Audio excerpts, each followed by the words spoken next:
is set or is in talks to move up to cruiserweight and take on Jai Opetaia. Let me tell you guys something. He hasn't even fought as a WBC light heavyweight champion yet. But then yet Turkey wants him to take on someone like Jai Opetaia. My counterpunch is, would I like to see that fight? Do I fancy that fight? Hell yeah, I fancy the fight. However, I don't think that I don't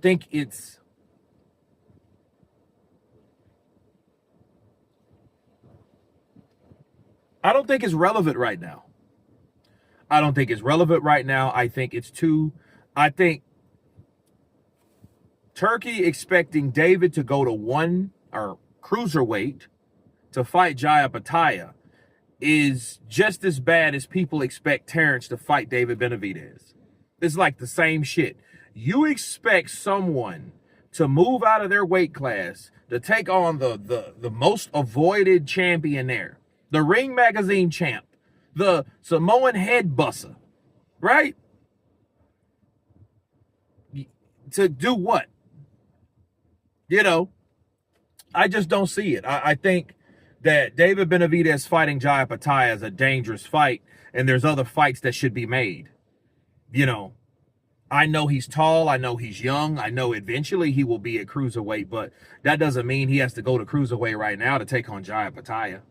You know, and I do understand the urgency to legitimize the cruiserweight division because it's not a lot there.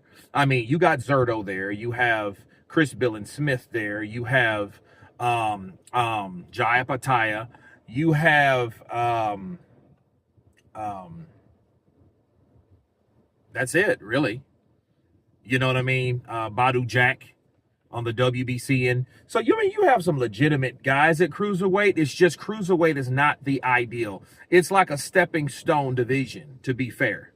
So I know they're just trying to bring light and shed light on that weight class because people don't really care about it. It's almost like okay, someone's fighting at cruiserweight. The next question is, oh, they're good, they can do this and that, but when are they going to move to heavyweight? It's not the division that you want to stay in and reign, because you're not going to get the notoriety in that division because the division is in a corner somewhere. It's in a dark shadow place. It's not in the light at all. It's not 168, right? It's not 175. It's not heavyweight. It's cruiserweight. So I think Turkey wants David to go there because of that reason, but David has a lot of things to do in his own division, 175, light heavyweight, you know? And I feel this. If you want to legitimize Jai or give Jai a challenge, pay those guys that are holding those belts for ransom.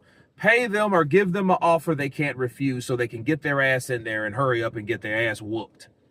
That's what he should do, just like he did with Jared Anderson, just like he did with Mark McCauley, just like he did with a lot of fighters that took money because it was high career payday money. Not saying that they thought they could win or they, were good enough. No, they took it because the money was there. And I think Chris Smith, like all those fighters, they're not going to fight Jai Opetaia unless you're throwing some duckies their way. They're looking for M's, and Turkey has it. So I think Turkey needs to say, you know what? Give these fighters what he wants so we can legitimize Jai so he can hurry up and take his ass to heavyweight before he gets aged out.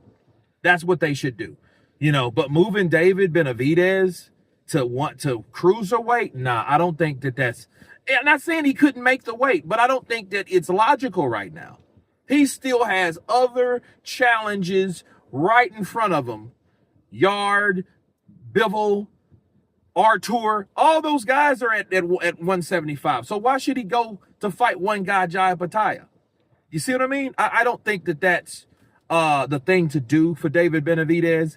That's my counterpunch. You guys tell me what you think of Turki Alashikh wanting to see David Benavidez take on Jai Opetaia in a mega fight at cruiserweight. Of course, please subscribe.